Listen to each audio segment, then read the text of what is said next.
Bismillahirrahmanirrahim. Assalamualaikum warahmatullahi wabarakatuh.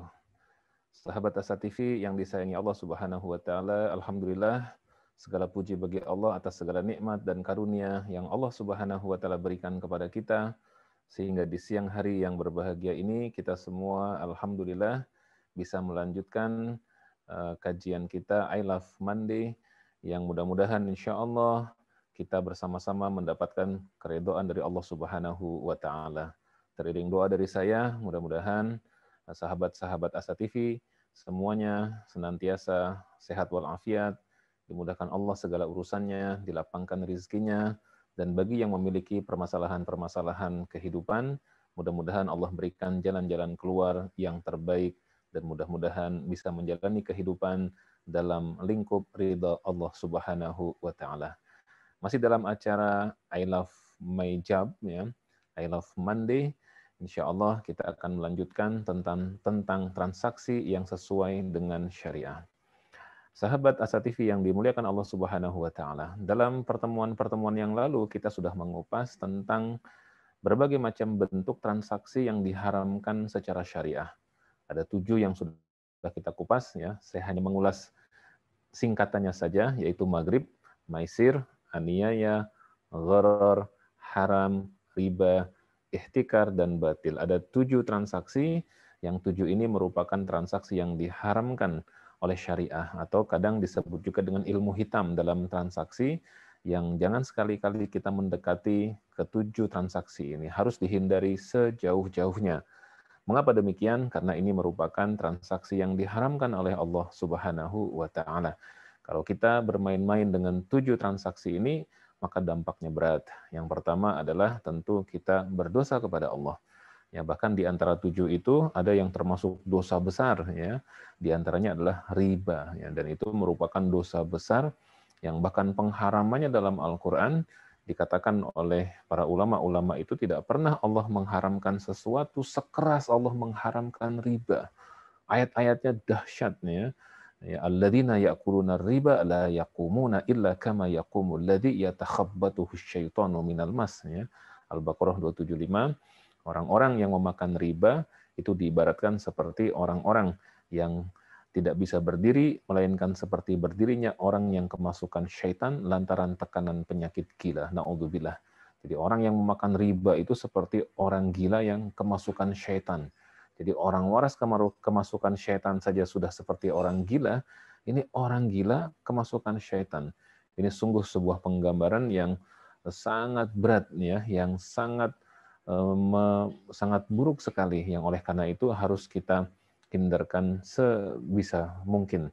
Nah, itu adalah 7 transaksi yang diharamkan oleh syariah. Sekarang kita ingin mengupas tentang kebalikannya, transaksi yang sesuai dengan syariah. Ketika 7 tadi yang dilarang, mungkin timbul pertanyaan kita, Ustadz, kalau begitu transaksi apa yang boleh secara syariah? Nah, insya Allah kita akan kupas dalam kesempatan yang berikut ini. Seperti apakah transaksi yang sesuai dengan syariah? Sahabat Asa TV yang dimuliakan Allah Subhanahu wa taala, transaksi yang sesuai secara syariah adalah transaksi yang memenuhi rukun dan syarat akad. Jadi sekali lagi, transaksi yang diperkenankan secara syariah, yang sah secara syariah, yang boleh secara syariah, itu adalah transaksi yang harus memenuhi rukun dan syarat akad. Ini sangat-sangat penting sekali.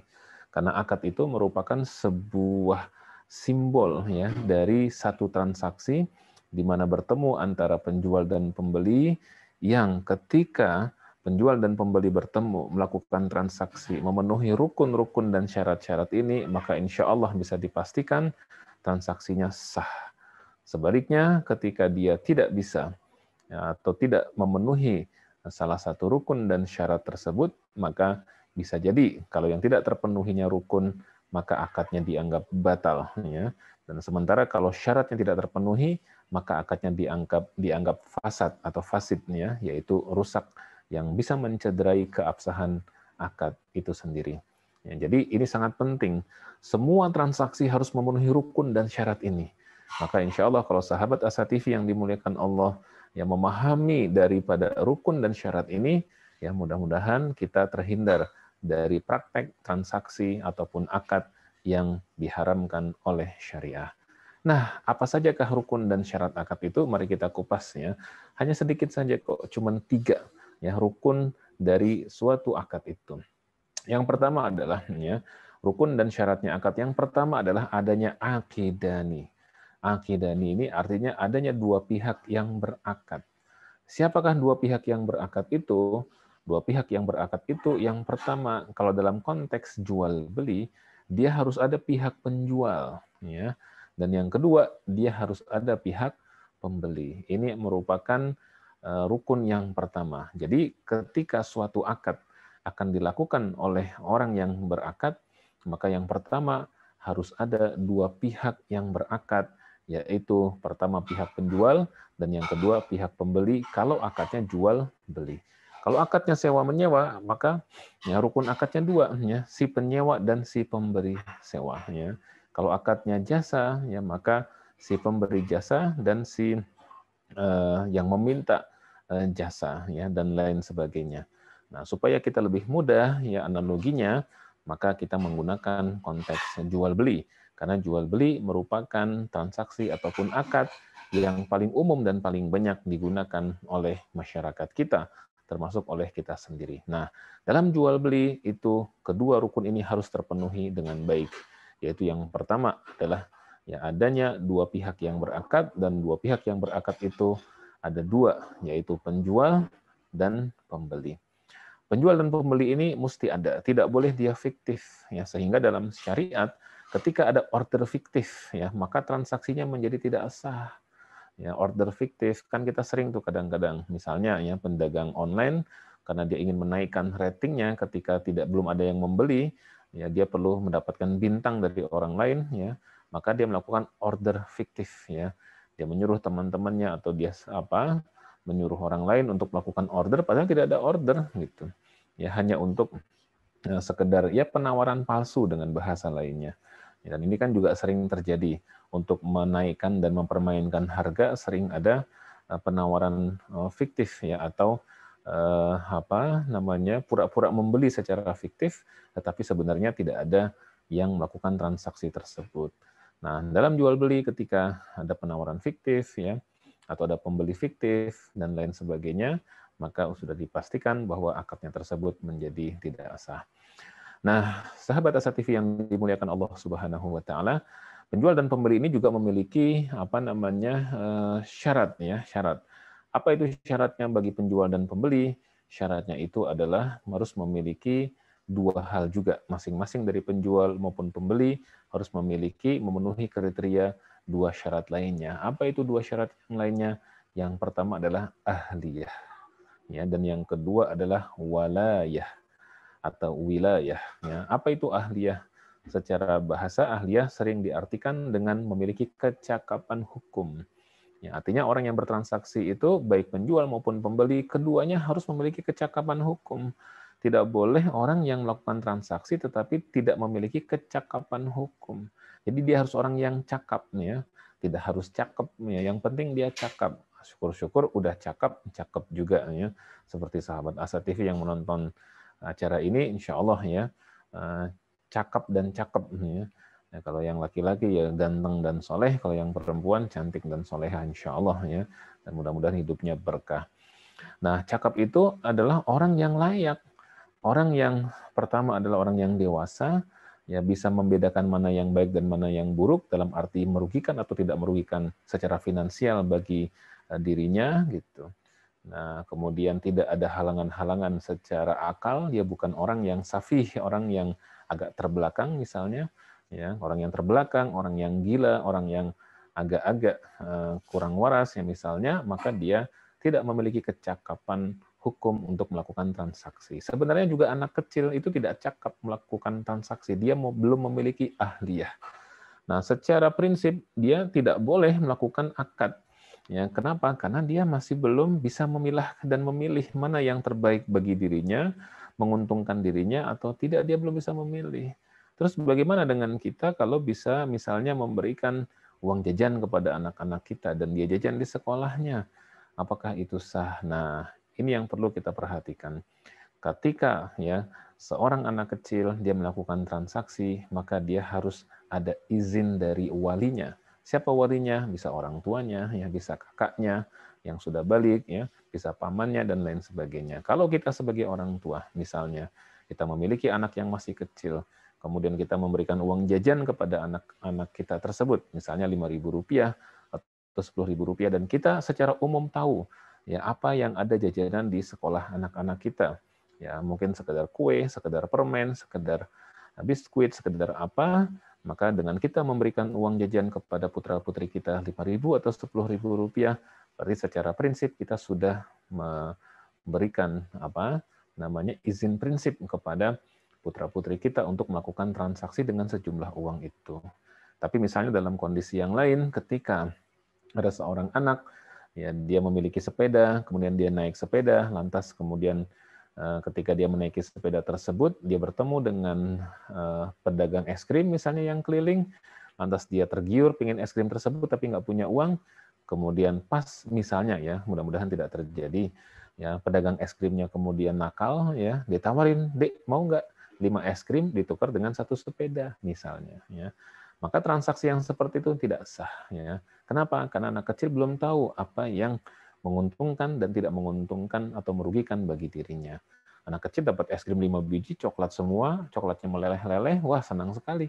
Dia tukar es krim itu dengan sepedanya, padahal itu tidak sebanding harga 5 es krim dengan misalnya 1 unit sepeda yang masih baru, meskipun sepeda anak-anak.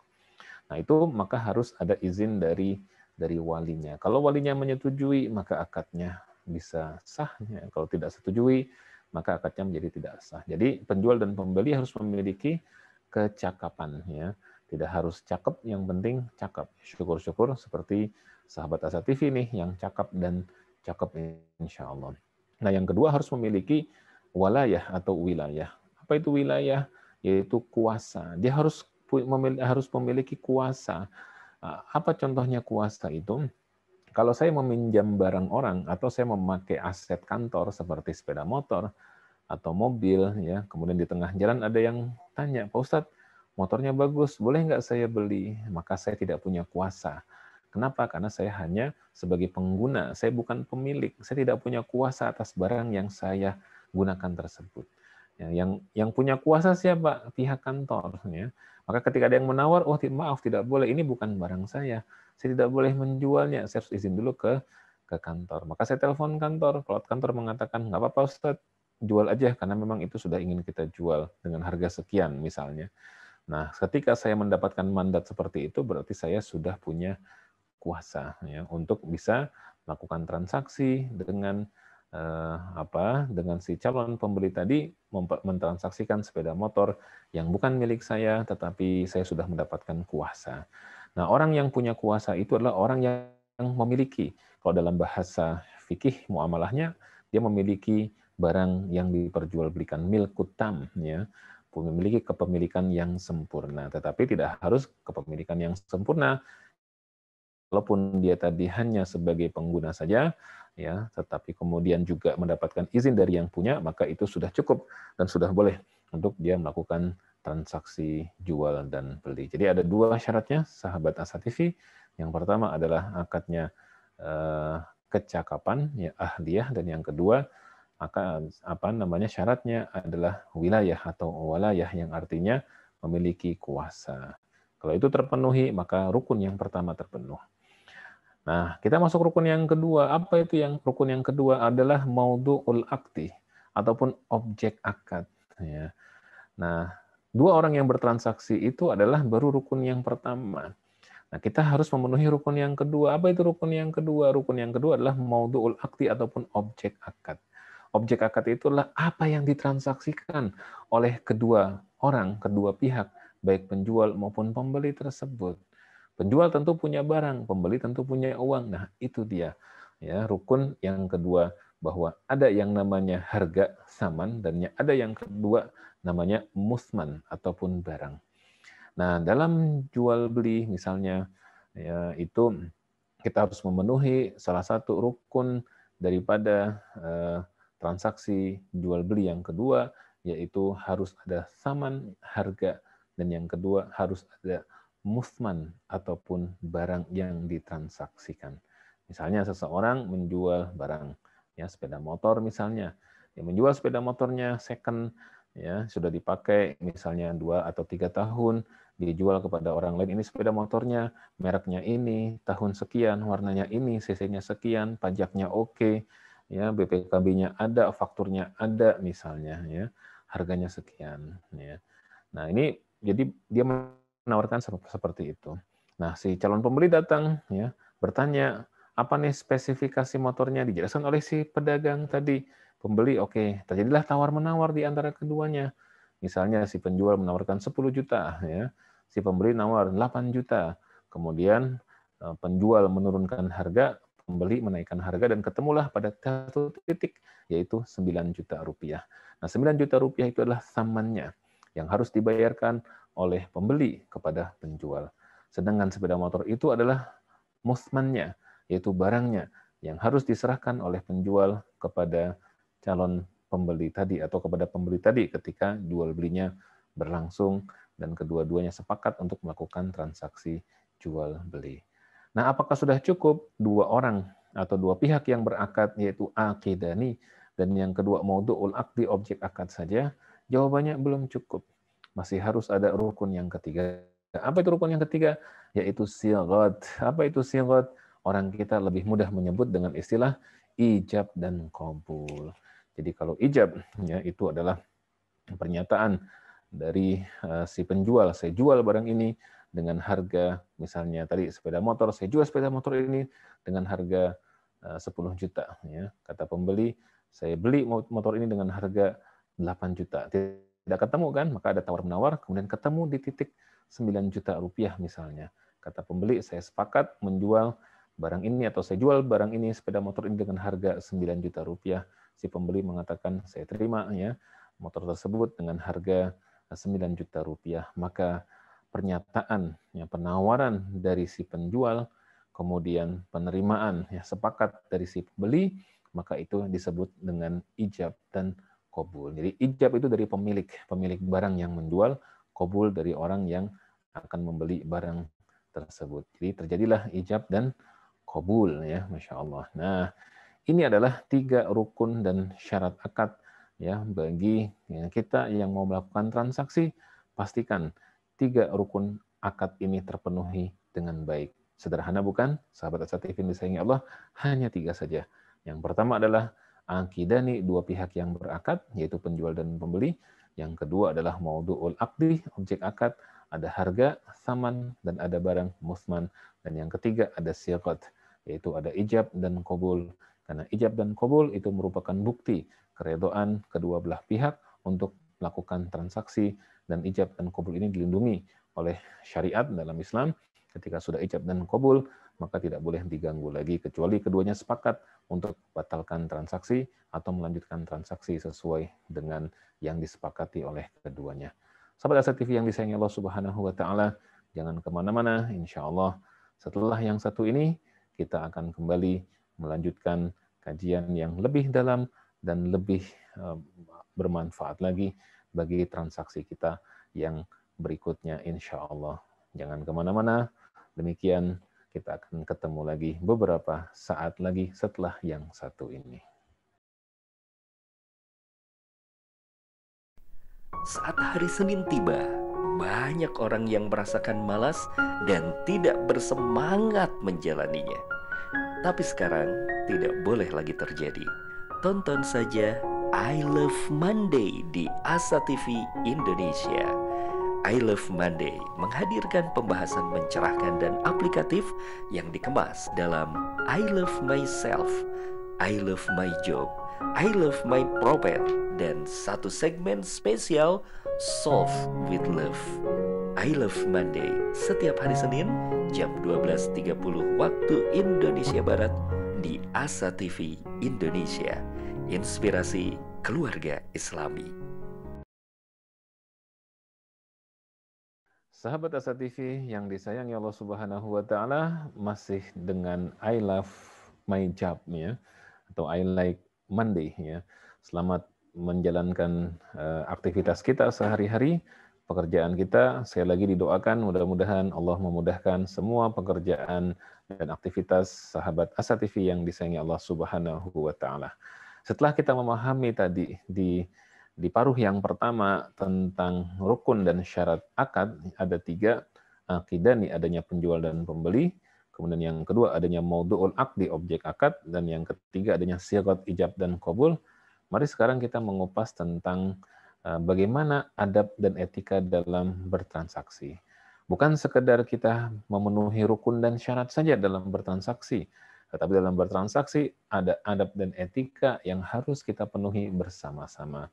Adab dan etika ini bahkan kalau kita langgar bisa jadi ada dosa ya yang Allah Subhanahu wa taala berikan kepada kita ya. Misalnya di dalam masjid melakukan transaksi. Nah, ada larangan Nabi Shallallahu alaihi wasallam, tidak boleh kita melakukan transaksi di dalam masjid. Karena masjid bukan waktu dan tempat untuk melakukan transaksi. Kadang-kadang kita sering lupa pakai handphone ya, sambil nunggu komat sampai handphone buka-buka apa namanya platform digital untuk belanja online gitu ya. Karena kita milih-milih barang kemudian masukin keranjang kemudian transaksi. Adalah kita lagi di masjid nunggu komat. Nah, ini juga harus diperhatikan oleh kita sekalian. Teknologi memang memudahkan kita, tapi juga jangan sampai kita salah tempat dan salah waktu dalam melakukan transaksi jual beli. Apa saja adab dan etika dalam muamalah? Memang agak luas, sahabat Asa TV yang disayangi Allah Subhanahu wa taala, kita kupas sebagiannya insya Allah. Yang pertama adalah orang yang melakukan transaksi itu usahakan ya ketika kita melakukan transaksi jual beli, kita melakukan transaksi dagang dan lain sebagainya, maka yang pertama adalah usahakan atau kita mulai dengan keikhlasan diri kita. Ini penting buat kita sekalian. Karena dalam sebuah riwayat Nabi SAW menjelaskan kepada kita ya al-bai'ani bil khiyar ma lam yatafarraqa fa in sadaqa wa bayyana burika lahuma fi bai'ihima. Ya, jadi penjual dan pembeli boleh melakukan khiyar, option untuk lanjut transaksi atau membatalkan transaksi selagi keduanya belum berpisah dari satu majelis. Ketika keduanya jujur dan amanah, maka akan Allah berkahi transaksi jual beli di antara mereka berdua. Jujur dan amanah ini adalah refleksi daripada keikhlasan. Ketika orang ikhlas, penjual, dia ikhlas berdagang karena Allah. Kok berdagang karena Allah, Ustaz? Bukankah berdagang motivasinya mencari untung? Betul. Tapi untuk apa keuntungan dia itu? Menafkahi keluarga? Ya, kalau begitu niatannya adalah dia ikhlas karena Allah Subhanahu wa taala. Ya. Maka kalau berangkatnya dari niat ikhlas, mencari rezeki yang halal, memberikan nafkah kepada keluarga yang menjadi tanggung jawabnya, maka transaksi yang dilakukannya itu akan mendatangkan pahala yang mulia dari Allah Subhanahu wa taala. Tapi kalau niatnya sudah kotor, yang mengeruk keuntungan sebanyak-banyaknya, apalagi misalnya ya, niatannya adalah ingin memonopoli ihtikar. Ya, ingat kemarin transaksi yang diharamkan oleh syariah, ya, ada ihtikar yang keenam, yaitu apa ihtikar? Melakukan penimbunan, monopoli, ya, ingin menguasai pasar. Ya. Nah, seperti juga di kita nih, gitu kan? Ini di kita, di negeri kita ini ada indikasi terkait dengan ada pihak-pihak tertentu yang memonopoli pasar sehingga pasar dikuasai seolah-olah yang lain tidak bisa masuk ke dalam arus pasar tersebut. Kalau ada yang mau masuk dilempar, ada yang masuk dilempar ya. Sehingga pedagang-pedagang kecil tidak mampu bertahan dan tidak mampu berkembang, dikuasai oleh yang besar-besar pemilik modal kuat ya, dan bahkan terkadang ada backing yang membackingi dan lain sebagainya sehingga menjadi tidak sehat ya. Mudah-mudahan tidak terjadi ya di kita seperti itu. Jadi yang pertama adalah transaksi itu harus dilakukan dengan ikhlas, niat semata-mata itu melakukan transaksi karena Allah Subhanahu wa taala. Dan kalau demikian maka insya Allah setiap transaksinya akan mendatangkan pahala dari Allah Subhanahu wa taala. Yang kedua adalah jujur dan amanah. Ya, sebagaimana tadi di dalam hadis yang tadi disebutkan fa in shadaqo wa bayyana, ketika keduanya penjual dan pembeli itu jujur dan bayyana transparan, menjelaskan tentang barang yang mereka transaksikan. Kalau ada cacatnya dijelaskan. Ini ada cacatnya, Pak. Jeruk ya. Manis nggak jeruknya, Pak? Manis, tapi memang ada juga sebagian yang asam tapi segar, misalnya begitu. Boleh kita mengatakan ini adalah asam tapi segar, boleh ya, karena memang ada asamnya dan memang segar. Yang tidak boleh adalah kita menipu, ya. Sebagaimana yang mungkin sering terjadi ataupun pernah terjadi bahkan terhadap saya juga pernah pernah mengalaminya, ya, membeli duku dari salah seorang penjual duku di pinggir jalan. Saya naik sepeda motor, ada yang menawarkan duku, baru musim kan, wah senang banget tuh duku, ya. Kita mampir, melipir sebentar, kemudian ingin membeli, dan saya berkata kepada istri saya, manis gak? Kalau nggak manis nggak usah dibeli, ya. Mungkin si abangnya mengatakan manis kok Neng, dan dia ngasih sampel, coba aja nih Neng, manis gitu. Maka sama istri saya dicobalah duku tersebut, ya. Ya, kemudian ketika dicoba, ya, ternyata manis, ya.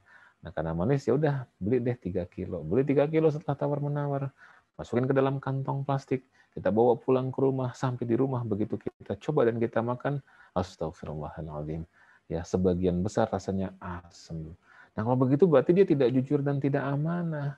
Ya, antara yang dia sampel yang dia berikan dengan kenyataan realita yang ada itu berbeda. Ya, demikian juga antara brosur. Nah, ini juga sering. Kalau jual beli online, antara yang ditampilkan ya di etalase platform, ya, jual beli online-nya itu, ya, di websitenya tersebut atau di aplikasi yang tersebut itu berbeda.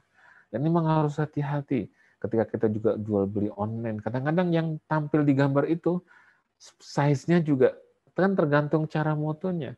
Ada barang yang kecil tapi cara motonya pintar, jadi kelihatannya seperti besar. Ada barang besar tapi mungkin kurang bagus cara motonya, jadi kelihatannya seperti kecil. Emang ada teknik, ya. Nah, harusnya memang diperinci itu. Kalau memang barang itu jenis-jenisnya berbeda-beda, ukurannya berbeda-beda, maka harus diperinci. Ini ukurannya adalah sekian senti atau sekian mili atau kapasitasnya sekian cc, ya, supaya orang tidak tertipu atau tidak merasa tertipu dari praktek jual beli tersebut. Nah, adab dan etika muamalah yang kedua adalah jujur dan amanah, yang bahkan dalam sebuah hadis Nabi menggambarkan kepada kita bahwa seorang pebisnis, ya, at-tajir as-saduq al-amin, seorang pebisnis, seorang pedagang, termasuk diantaranya tajir itulah pekerja. Karena ketika dia bekerja di sebuah perusahaan, perusahaannya melakukan transaksi dagang dengan orang lain, baik atau dengan pihak lain, baik yang diperdagangkan itu barang maupun jasa. Tetap melakukan transaksi dagang. Maka sebagai karyawan pun juga kita harus jujur dan amanah ini.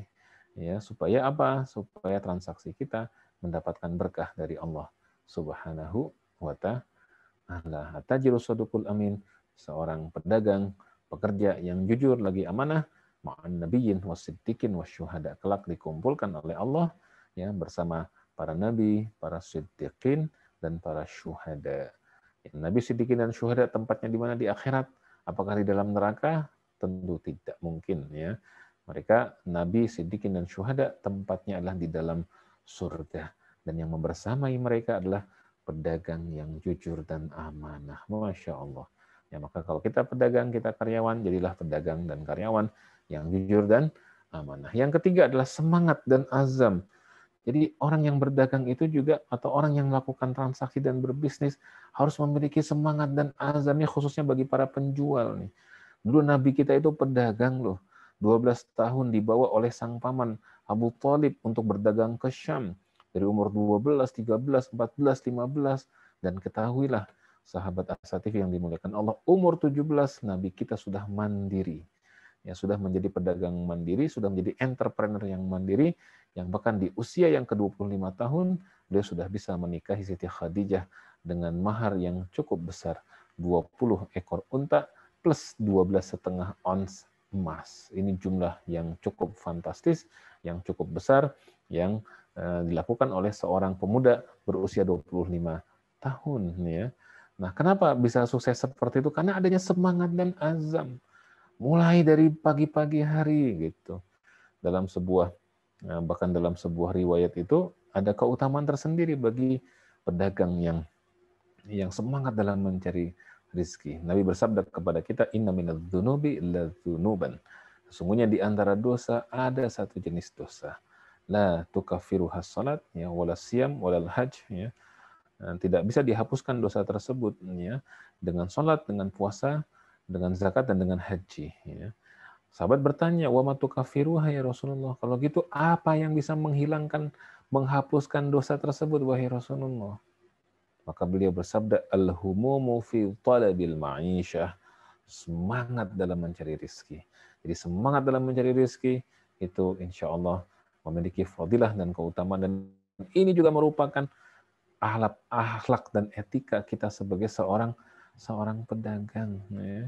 Ya, makanya nih bagi kita teman-teman sahabat Asa TV yang dimuliakan Allah, yang kalau memang ada keinginan untuk maju dalam usahanya, maka akhlak yang ketiga adalah semangat dan azam yang kuat ketika berdagang, mulai dari pagi-pagi sekali. Ya, kadang-kadang kita malu ya, umat Islam, kita lebih siang buka tokonya dibandingkan dengan mereka-mereka yang mungkin bukan muslim ya. Saya pernah suatu ketika pulang dari masjid tempat biasa sholat subuh berjamaah, begitu pulang ya saya melewati sebuah toko yang tidak jauh dari sebuah jalan raya, dan saya melihat itu di toko itu ba'da subuh itu pembeli sudah ngantri. Dan yang membeli itu adalah pedagang-pedagang asongan. Jadi yang membeli pedagang-pedagang asongan membeli membeli ya barang-barang itu di salah satu toko, dan toko itu bukanya memang ba'da subuh. Jadi dia rame. Ya, pedagang asongan nanti membeli di situ ya ada permen, ya ada air mineral, ada rokok ya. Ini terlepas dari hukum jual beli rokok dan lain sebagainya ya, tetapi yang ingin kita lihat di sini adalah bagaimana semangat si pemilik toko itu untuk membuka subuh-subuh hari di saat yang lain belum ada yang buka, dia sudah buka. Bayangkan, saya pulang dari masjid sholat itu, dia sudah buka, sedang baru buka, dan itu para calon pembeli udah ngantri. Jadi luar biasa di subuh hari itu rezeki Allah berikan. Ya, makanya kita juga harus semangat gitu. Dalam berbisnis, dalam bermuamalah itu kita harus semangat. Ini merupakan adab dan etika dalam muamalah. Yang keempat adalah itqan. Ya, itqan itu adalah sempurna. Kalau bahasa ini sering kadang diterjemahkan dengan profesional ya. Ya terserahlah apa arti itqan tersebut, tapi lebih secara bahasa itu itqan itu artinya kalau timbangan, dia menimbang itu 1 kilo betul-betul mantap sekilonya. 1 liter betul-betul seliter, bahkan udah sempurna 1 liternya, bahkan dilebihkan sedikit. Itu itqan. Atau bahasa marketing yang lebih mudahnya adalah kalau dia punya target 100%, yang tercapai oleh dia adalah misalnya 120%. Dia melampaui target, itu itqan. Ya. Jadi dia menyempurnakan. Kalau takaran dan timbangan, dia sempurnakan takaran dan timbangannya, bahkan dia tambahkan. Ya, ini seperti yang mungkin pernah juga saya ceritakan bagaimana praktek jual beli yang di zaman dahulu, yang kadang saya disuruh oleh orang tua, kadang oleh kakek nenek saya untuk membeli sesuatu di warung, dan zaman dulu kan ditimbang langsung, beli gula 1/4 misalnya, itu belum siap diplastik-plastikin ya, 1/4 kan sedikit ya, zaman dulu kan kita beli sedikit-sedikit karena mungkin kemampuan finansial terbatas, itu kan ditimbang oleh si penjual warungnya 1/4 ya, 1/4 kilo itu ditimbang, dan kemudian udah 1/4 tuh masih ditambahin lagi sedikit. Jadi menambahkan timbangan itu adalah itqan. Kalau kita bekerja, kita punya 3 job desk, ya kita selesaikan 4, Masya Allah. Maka itu adalah itqan. Punya target 100, kita jadi sampai 110, 120, itu adalah itqan. Ya, nah jadi kalau kita ingin lebih sukses dalam berdagang dan dalam bermuamalah, maka kita harus mencoba untuk memenuhi kriteria yang keempat, yaitu itqan, menyempurnakan atau takarannya itu disempurnakan yang lebih maksimal, bahkan bisa kita lebihkan. Atau dengan bahasa lain, dia melebihi dan melampaui target. Yang kelima adalah memudahkan. Bahasa hadisnya itu adalah samhan. Dalam sebuah riwayat Nabi bersabda, rahimallahu rajulan samhan idza ba'a wa idza ishtara wa idza iqtada. Allah memberikan rahmat kepada seseorang yang memudahkan ketika menjual, ketika membeli, dan ketika menagih hutang. Jadi di hadis ini luar biasa. Allah memberikan rahmat kepada seseorang yang memudahkan orang lain ketika menjual, membeli, dan ketika menagih hutang. 3 hal disebut oleh Nabi, menjual, membeli, menagih hutang. Ini adalah segitiga ataupun proses dari sebuah transaksi ya, ekonomi. Ada menjual, membeli ya, kemudian menagih hutang. Kalau kita sebagai seorang pedagang, kita menjual. Setelah kita menjual, dapat uang, ya, dapat keuntungan, sebagian kita sisihkan, sebagian lagi kita membeli lagi barang, ya, kulak. Kalau orang kita bilangnya, kita kulak lagi, ya. Ketika kita kulak, kemudian nanti kita jual lagi. Kalaupun nanti dari jual beli yang kita lakukan itu timbul hutang, baik dari pihak pembeli kita maupun dari pihak penjual kita, ya maka kita juga ketika ada orang yang berhutang dengan kita, kita harus samhan, memudahkan urusan hutang piutang mereka itu. Dan kalau kita memudahkan ketika menjual, ketika membeli, dan ketika menagih hutang, maka Allah akan memberikan rahmat kepada kita. Apa sih, bagaimana sih contohnya memudahkan ketika menjual? Jadi ketika menjual kita memudahkan saja. Bisa menjual secara online misalnya, bisa menjual secara offline, ya. Bisa milih barang sendiri datang ke tempat kita, ya. Atau bahkan kalau mau diantar pun bisa, ya. Nah, ketika kita memudahkan pembeli, maka yang membeli kepada kita itu akan juga semakin banyak. Ya. Mungkin pernah saya ceritakan bagaimana sahabat Nabi yang bernama Abdurrahman bin Auf, ketika beliau ya datang dari kota Mekah ke Madinah tidak membawa apa-apa dan dipersaudarakan dengan salah seorang sahabat Nabi yang mulia di Madinah, yaitu Sa'ad bin Mu'ad, ya. Nah, kemudian Sa'ad bin Mu'ad itu menawarkan satu rumah di antara dua rumah yang dia milikinya kepada Abdurrahman bin Auf, menawarkan satu onta, ya, dari dua onta yang dimilikinya kepada Abdurrahman bin Auf. Tapi Abdurrahman bin Auf kan menolak, ya, karena dia punya ifah, ya. Jangan sampai aji mumpung, ya, karena seperti kebanyakan kita kadang-kadang kalau ada yang ngasih aji mumpung. Ya, dia menolak dan bahkan hanya meminta tunjukkan aku di mana pasar. Nah, ketika sudah tahu di mana pasar, barulah Abdurrahman bin Auf itu, ya, kemudian dia melihat dan mengamati apa yang sangat diminati oleh masyarakat Madinah, ya. Dan ketika sudah tahu apa yang diminati oleh masyarakat Madinah, yaitu kendaraan, dia pun memudahkan orang Madinah membeli kendaraan dengan cara harganya murah sekali. Dia kulak di tempat lain harganya 1.000 dirham, ya dijual ke kota Madinah 1.000 dirham juga. Jadi tipis sekali, bahkan orang bertanya keuntungannya dari mana kalau begitu. Kalau jual beli kan saya kulak 1.000, minimal saya jual 1.100, 1.200 gitu ya, supaya dapat keuntungan. Tapi Abdurrahman bin Auf tidak. Dia beli 1.000, dia jual 1.000. Untungnya dari mana? Nah, untungnya adalah dia dari ekolnya. Ekol itulah tali kekang unta tersebut yang tidak disertakan oleh Abdurrahman bin Auf. Jadi kalau mau beli, ibaratnya kalau mau beli onta dari beliau, maka ontanya murah, harganya 1.000 dirham, dan itu murah sekali untuk sampai ke kota Madinah, tetapi tidak pakai ikol. Nah, orang Madinah membeli ikol secara terpisah itu biasa. Dan alhasil, ya di satu hari itu ada yang mengatakan Abdurrahman bin Auf laku sampai 100 ekor unta, ada yang mengatakan sampai 1.000 ekor unta, ya. Sehingga sehari dia berdagang, itu sudah keuntungan dan profit yang dia miliki, itu sudah bisa membeli seekor unta sehari padahal dia berdagang. Nah, beliau ini memudahkan orang lain dari sisi harga. Memudahkan orang lain bisa juga dari sisi akses terhadap barang tersebut, ya. Cara melihat, cara memilih bisa menggunakan online, ya.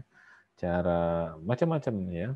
Atau ada diskon dan lain sebagainya. Jadi memudahkan ketika menjual, memudahkan juga ketika membeli. Ketika dia kulak dari orang lain, ya udah, dia mudahkan aja supplier dia kepada dia. Harga ya normal sesuai dengan perjanjian misalnya. Pembayaran dilakukan segera. Kadang-kadang kan ada pembayaran yang mentang-mentang kita sebagai orang yang ataupun pihak yang tinggi, ya. Misalnya saya sebuah toko besar gitu, dan saya punya supplier yang menyuplai barang-barang kebutuhan ke toko saya. Kadang-kadang kalau saya merasa mereka yang butuh, saya semena-mena, ya. Mau nggak jadi rekanan kami, ya, tapi 3 bulan baru kita bayar. Kan kasihan pedagang-pedagang kecil yang modalnya terbatas, ya, mereka beli barang dikirim ke kita baru bayar 3 bulan kemudian. Kasihan, Pak. Ya. Kasihan sahabat Asa-TV yang dimuliakan Allah. Dari bagaimana mereka akan hidup? Yang modalnya aja terbatas, kalau 3 bulan dananya ngendap di supermarket besar misalnya, dan dia harus beli barang lagi, memasok barang yang lain, itu modal dari mana? Ya, makanya kita harus memudahkan ketika menjual, ketika membeli, bahkan ketika menagih hutang pun, ya. Pembayarannya bisanya dicicil, ya nggak apa-apa, berikan aja jalan keluar. Penting ya punya komitmen dan diperjanjikan dari awal. Ya, supaya tidak ada pihak yang merasa kemudian terzolimi. Nah, kemudian yang keenam adalah tidak jual beli di dalam masjid. Nah, seperti yang tadi kita sampaikan, masjid itu bukan tempat untuk melakukan transaksi. Masjid itu tempat untuk kita ibadah kepada Allah Subhanahu wa Ta'ala. Maka tidak boleh kita melakukan transaksi jual di dalam masjid. Nunggu komat ngobrol dalam satu tanah. Mas, berapa harga tanahnya yang kemarin mau dijual ya? Sekian ratus juta. Udah kalau gitu sekian gimana? Tawar-menawar di dalam masjid, nunggu komat ya Allah. Itu tidak boleh, yang berdosa pelakunya. Maka ini perlu dihindarkan ya. Tidak jual beli di dalam masjid ya. Bahkan termasuk tadi seperti yang juga kita kupas, tidak kemudian kita jalan-jalan ke etalase toko yang ada di dalam platform digital handphone kita gitu. Karena kita lagi nunggu komat, buka-buka handphone, main ke Bukalapak, main ke apa namanya, apalagi tuh yang dagang online, Shopee, ke blibli.com, kemana segala macam ya. Maka itu harus kita hindarkan sebisa mungkin ya. Kemudian yang berikutnya adalah ya, selain tidak boleh transaksi di dalam masjid, tidak boleh juga menawar barang yang sudah ditawar oleh orang lain.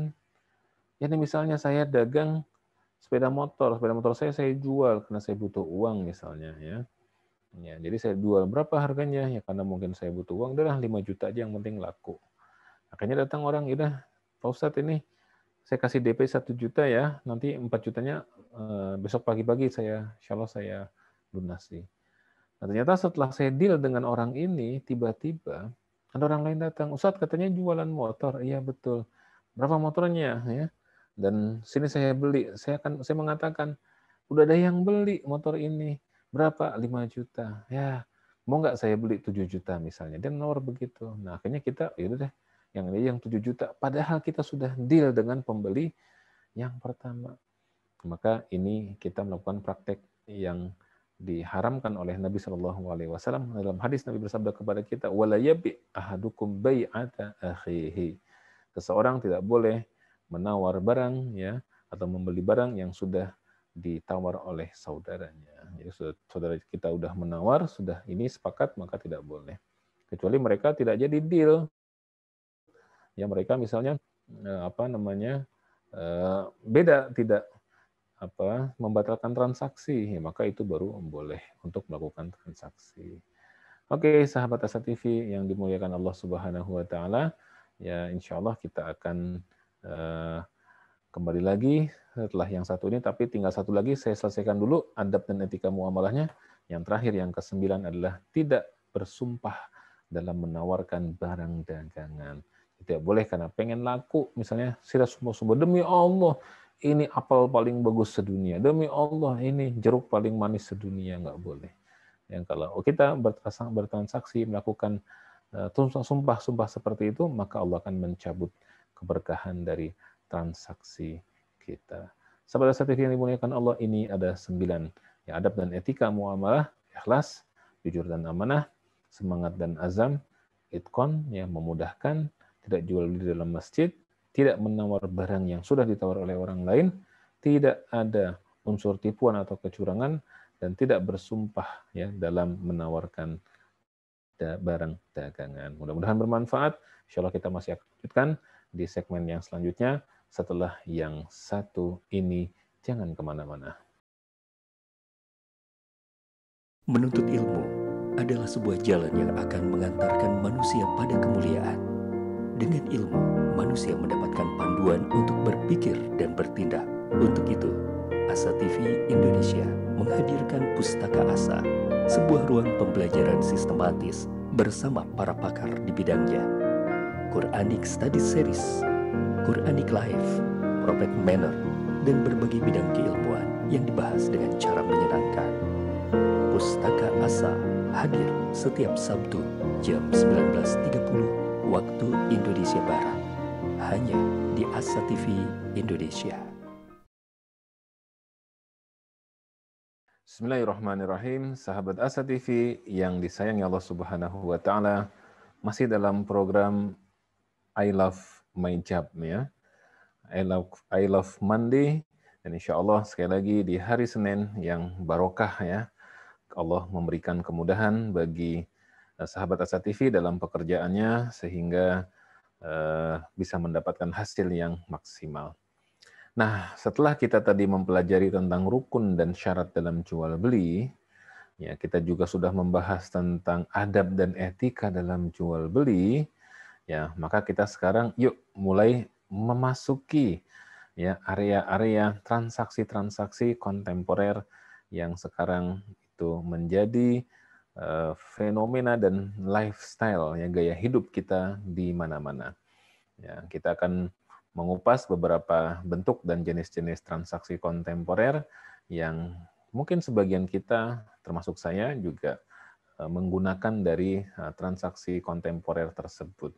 Apa dan bagaimana transaksi itu? Mari kita bersama-sama mengupas dan membahas. Ya, mudah-mudahan ada manfaat bagi kita sekalian. Yang pertama yang ingin kita kupas adalah uang elektronik, ya, e-wallet, ya, atau juga uang elektronik seperti yang karena kita juga sekarang sudah banyak platform digital ya untuk penyediaan layanan-layanan jasa kepada kita, antar jemput barang ya, bahkan juga kita menggunakan jasa mengantarkan kita ya, baik roda 2 maupun roda 4 ke satu tempat tertentu, atau ada juga jasa-jasa yang lain membeli makanan menggunakan platform ya dari penyedia layanan ojek online, ojol ya, seperti yang sangat terkenal sekarang ini ada dua yang mendominasi ya, GoPay ya dan juga atau Gojek ya, dan juga satu lagi apa, Grab ya, itu yang paling mendominasi. Mungkin yang lainnya juga ada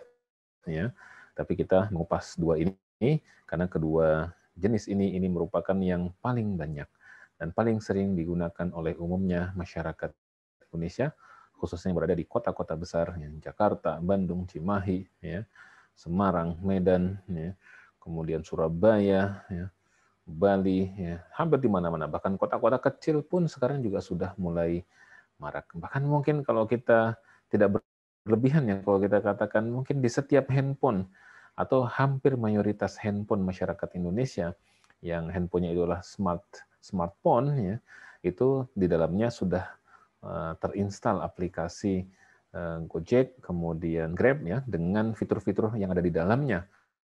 Ya, termasuk ya di dalam aplikasi Gojek misalnya itu ada aplikasi GoPay-nya.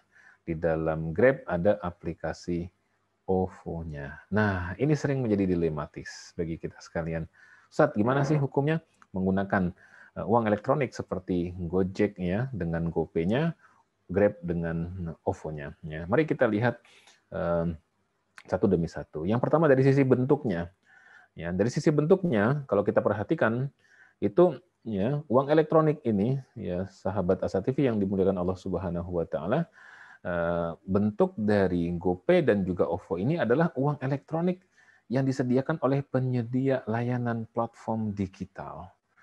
Ya, seperti tadi yang sudah kita jelaskan, ya sekarang ada platform digital Gojek, ada platform digital GoPay, ya Gojek, ya dan juga Grab maksud saya.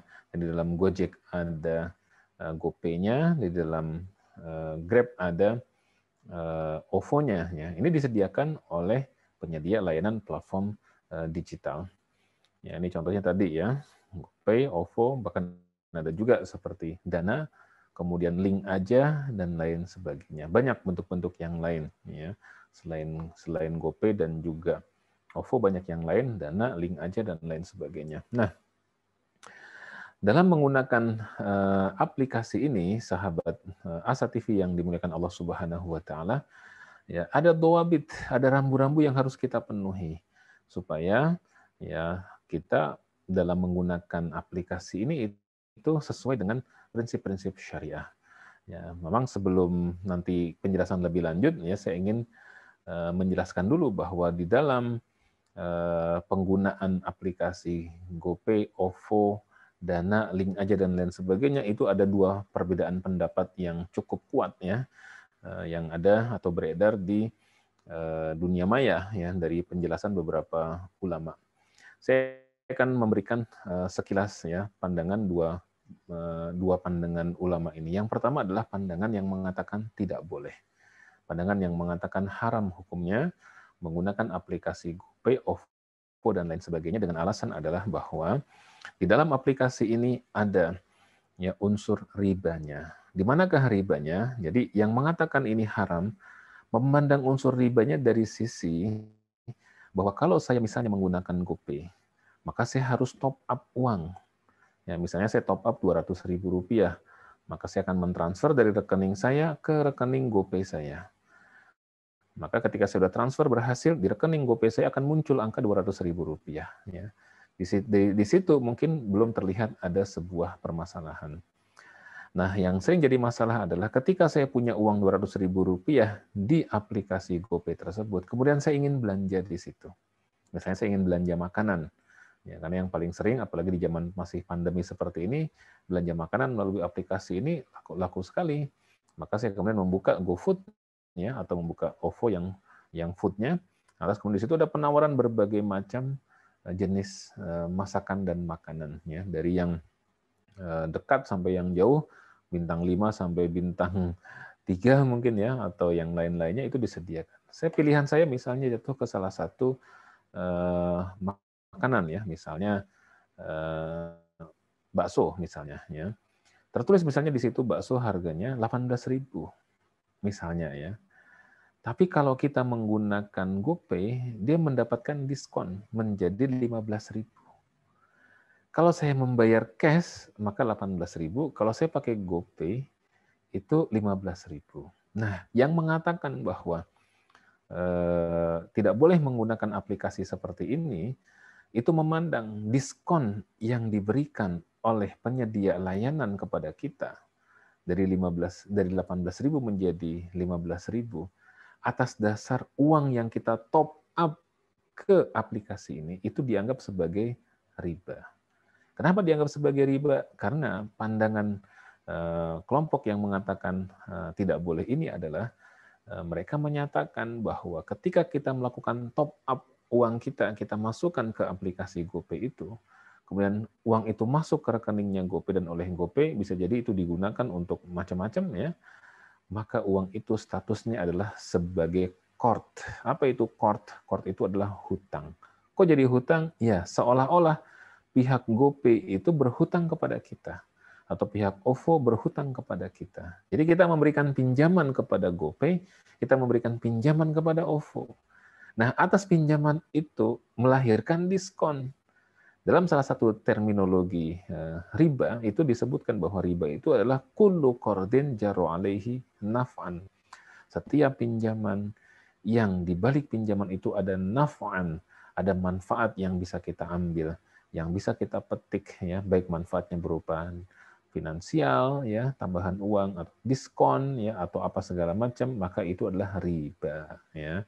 Nah, pandangan yang pertama ini menganggap bahwa ya, kalau kita mendapatkan diskon dari platform tersebut atas dasar uang yang kita top up ke situ dan uang tersebut dianggap sebagai qard, sebagai hutang, maka mereka pasti akan mengatakan bahwa ini adalah riba. Kecuali tidak ada diskonnya. Kalau tidak ada diskonnya, mungkin tidak jadi isu. Ya.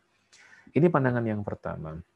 Nah, ada juga pandangan yang kedua yang mengatakan bahwa ketika kita top up ke GoPay tersebut, itu tidak serta-merta dan tidak otomatis dana kita itu menjadi qard, menjadi hutang. Ya, misalnya nih, ketika saya men-top up uang saya ke GoPay itu tidak kemudian saya bermaksud memberikan hutang kepada pihak GoPay. Dan untuk apa juga saya memberikan hutang kepada pihak GoPay? Duitnya banyakkan dia kok gitu. Saya semata-mata ini adalah menaruh uang itu di situ. Kalau nanti anytime saya butuh sesuatu, saya tinggal pesen aja. Tidak perlu repot lagi mengeluarkan uang. Jadi tidak maksud saya untuk memberikan hutang dan pinjaman. Dan yang perlu dicatat lagi adalah bahwa pihak GoPay itu bukan seperti bank. Kalau saya menitipkan uang di bank, uang itu pasti diputar sama bank. Ya, karena bank adalah lembaga yang menghimpun dana masyarakat dan menyalurkan dana masyarakat. Tapi kalau kayak GoPay, dia tidak punya wewenang secara perundangan setahu saya ya untuk menyalurkan kepada masyarakat. Yang memberikan pinjaman misalnya kepada masyarakat nggak boleh ya, karena secara undang-undangnya mungkin tidak boleh ya, beda dengan bank. Asuransi pun juga dia hanya boleh menghimpun dana masyarakat tapi tidak boleh menyalurkan. Itu asuransi ya, apalagi seperti GoPay seperti ini. Nah, maka ketika kita menaruh uang ke situ, itu sebenarnya hanya semacam kita nitip saja. Nah, anytime kita butuh, maka kita baru menggunakannya. Ya, contoh tadi ya, saya butuh mau membeli nasi goreng. Ya. Nasi goreng ini enak nih sore-sore, misalnya nanti buat nanti sore nih kita makan nasi goreng ya. Maka saya cari pesan di situ ada nasi goreng pete misalnya ya. Harganya 20.000, maka saya klik di situ. Karena saya menggunakan GoPay atau OVO, karena ada saldo di situ, didiskon dari 20.000 menjadi 17.500 rupiah. Ya, nah, maka ini tidak disebut sebagai riba menurut pandangan yang kedua. Jadi kalau pandangan yang pertama mengatakan bahwa itu riba, nah pandangan yang kedua ini mengatakan tidak riba. Itu adalah titipan. Dan itu tidak otomatis dana yang kita top up kan menjadi qard, karena dia bukan lembaga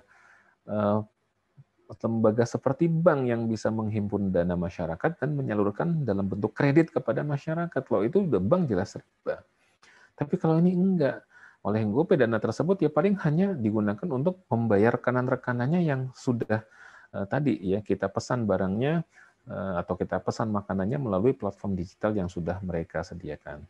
Nah, ilustrasi sederhananya adalah seperti misalnya saya sedang renovasi rumah. Ya, ketika saya sedang renovasi rumah, saya pasti butuh bahan-bahan material yang tidak sedikit.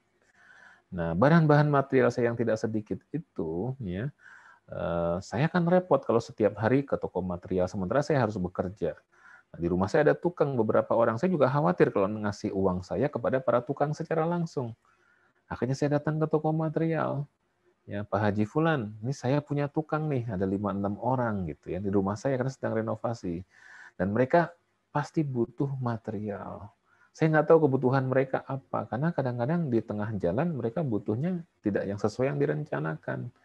Ya, maka nih saya nitip uang nih 5 juta rupiah. Misalnya nih saya kepada si Pak Haji yang punya toko material. Saya nitip nih uang 5 juta rupiah. Anytime tukang saya datang ya meminta material, kasih aja Pak Haji. Yang penting dicatat ya, siapa orangnya dan barangnya apa serta berapa harganya. Kata Pak Hajinya, oh beres Ustadz ya, nggak ada masalah. Nah, ketika saya sudah kenal baik dengan Pak Haji, saya juga menitipkan uang itu kepada Pak Haji itu. Dan karena saya bayarnya di awal, si Pak Haji tadi memberikan kepada saya harganya diskon spesial. Satu sak semen 85.000, tapi karena saya yang beli dan saya sudah bayar duluan di awal, maka saya didiskon menjadi 80.000 rupiah. Apakah yang 5.000 diskon itu menjadi riba? Jawabannya tidak. Ya. Maka tidak serta-merta dia menjadi riba. Apalagi kita kemudian menggunakan konsep akad yang namanya adalah al-ijarah al-mausufah fi dhimmah. Apa itu ijarah al-mausufah fi dhimmah? Ijarah mausufah fi dhimmah itu adalah kita ya ingin membeli jasa ya atau menggunakan jasa dari penyedia jasa yang spesifikasinya sudah dijelaskan di awal, bentuknya, macamnya, warnanya, harganya, segala macam udah jelas ya. Dan itu kita bayarnya di awal. Tapi barangnya nanti kita ambil di belakang, tapi sifat-sifatnya segala macam sudah jelas. Ijarah al-mausufah fi dhimmah. Dan ini konsepnya sama seperti tadi, kita bayarnya di muka di awal, kemudian nanti anytime kita butuh, maka kemudian barang tersebut itu disalurkan ataupun kita pesan, ya, kemudian diantarkan kepada kita sesuai dengan waktu yang kita inginkan.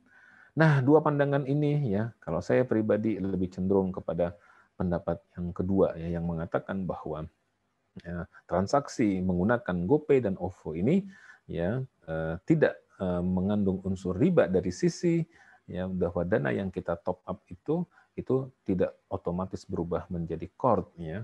Karena yang pertama dari sisi saya tidak bermaksud meminjamkan uang itu kepada pihak GoPay ya, dan toh juga GoPay duitnya banyak, ngapain saya memberikan pinjaman kepada dia? Kira-kira bahasa kitanya seperti itu. Dan yang kedua adalah dia ijarah mausufah fi dhimmah.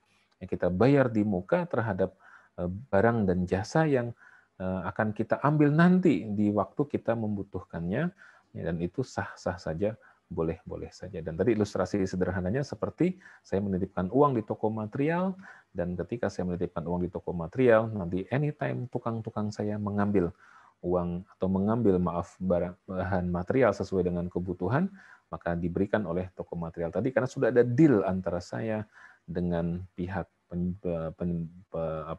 penjual material, dan karena saya sudah menaruh uang duluan, dia memberikan kepada saya beberapa diskon dan keistimewaan, dan itu ya tidak otomatis menjadi riba. Karena ketika saya memberikan uang itu kepada toko material, itu bukan akad qard, tetapi akadnya adalah yang jual beli, tetapi uangnya dibayarkan di muka, tapi barangnya nanti diambil di kemudian hari. Nah, tetapi sahabat Asatifi yang dimuliakan Allah Subhanahu wa taala, kalaupun kita mengambil pendapat yang kedua yang mengatakan boleh, meskipun saya juga menghormati bagi yang mengambil pendapat pertama yang mengatakan haram, nah, itu mengandung unsur riba karena kehati-hatian, itu juga kita hargai. Ya. Jadi, tapi jangan saling menyalahkan. Jangan yang mengatakan haram menjelek-jelekan yang mengatakan boleh. Yang mengatakan boleh juga menjelek-jelekan yang mengatakan tidak boleh. Ya, karena kedua-duanya punya kelemahan. Ya, sebagai contoh, yang mengatakan boleh pun juga masih punya kelemahan. Apa kelemahannya? Pihak GoPay itu, ya, dia belum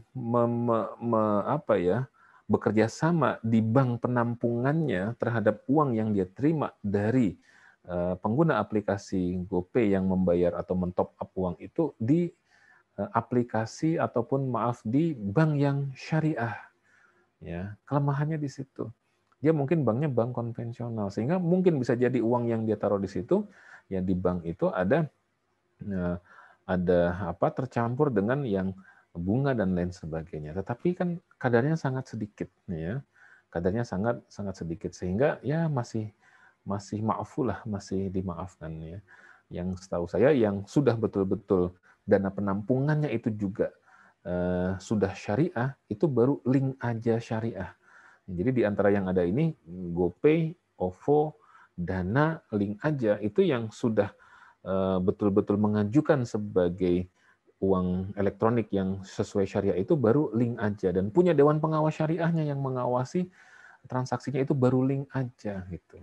Cuma kan Link Aja dia hanya platform digital yang tidak ada basis untuk seperti ojek online-nya seperti Gojek dan juga itu ya Grab gitu. Itu kelemahannya, sehingga mungkin penggunanya tidak sebanyak GoPay dan juga OVO. Tapi di luar daripada itu, Link Aja dia sudah syariahnya, sudah ada yang Link Aja Syariah gitu.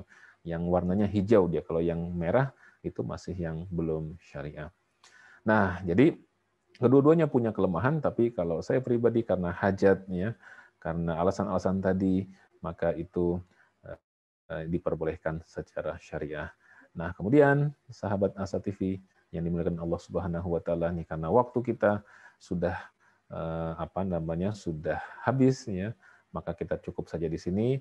Nanti kita akan kupas berikutnya, ada syarat dan ketentuan berlaku supaya kalau kita mau menggunakan GoPay dan juga menggunakan OVO kita itu diperkenankan dan diperbolehkan secara syariah. Ada dawabit-dawabitnya.